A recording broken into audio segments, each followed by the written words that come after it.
sebuah sudut kampung Danyang yang temaram. Jam dinding tua di kamar Tuyul berdetak nyaring, menunjukkan pukul 7 malam. Lebih 10 menit. Kamar itu berantakan. Saksi bisu petualangan game online yang baru saja usai. Di atas tempat tidur, Tuyul masih meringkuk pulas, tak peduli pada dunia.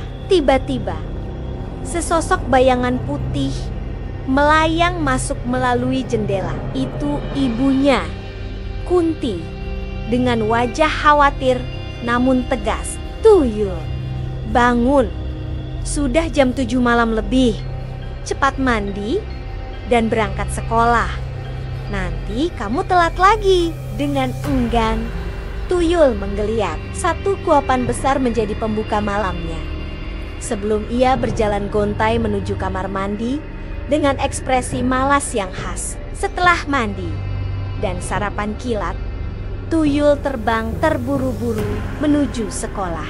Tapi terlambat, tetaplah terlambat. Gerbang sekolah kampung Danyang sudah sepi. Saat ia tiba dengan napas terengah-engah, sesosok bayangan besar dan hijau menjulang di hadapannya. Itu Bapak Buto Ijo, guru bimbingan konseling yang paling disegani. Tuyul, pasti kamu begadang lagi ya, main game online sampai sore? Tanya Pak Buto Ijo dengan suara beratnya. Iya Pak, maaf, saya begadang sampai jam 3 sore. Jawab Tuyul sambil merengek. Bapak Buto Ijo tidak marah. Ia justru menggelengkan kepalanya dengan sabar, lalu meletakkan tangannya yang besar di bahu Tuyul yang mungil. Kita tidak masuk kelas hari ini. Ikut Bapak belajar di luar ya. Kita akan mengamati pasar. Loh, saya mau dibawa kemana Pak? Tanya Tuyul. Kebingungan terpancar di wajahnya. Pak Buto Ijo menggandeng Tuyul menuju pasar malam. Riuh rendah suara pedagang dan pembeli berpadu dengan cahaya lampu neon yang hangat, menciptakan pemandangan yang kontras dengan langit malam yang gelap. Disinilah pelajaran sesungguhnya dimulai. Tuyul mendapat tugas untuk mewawancarai para pekerja di pasar. Pertama, ia bertemu seorang pedagang sayur tua dari bangsa Wewe Gombel. Wajahnya lelah, namun senyumnya tak pernah pudar. Kemudian, seorang penarik becak gerila yang bajunya basah oleh keringat. Lalu, ada kuli panggul hantu yang tertatih-tatih mengangkat karung-karung berat. Dari mereka semua, Tuyul belajar satu hal. Mereka sudah bekerja sejak sore hari. Tidak ada yang malas.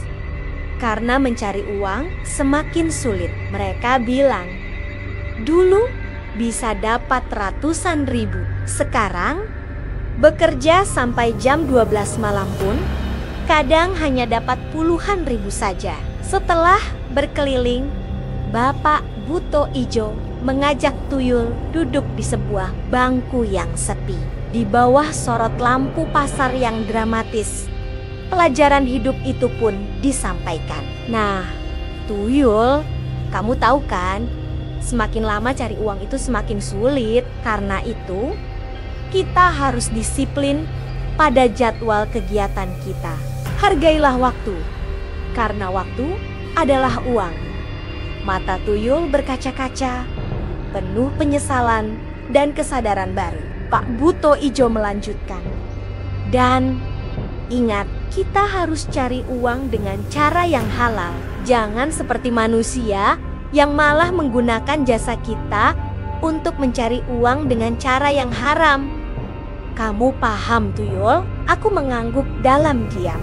Aku berjanji pada diriku sendiri akan lebih disiplin terhadap waktu, mengurangi bermain, dan belajar dengan giat. Karena waktu adalah uang, dan mencari rezeki itu harus halal.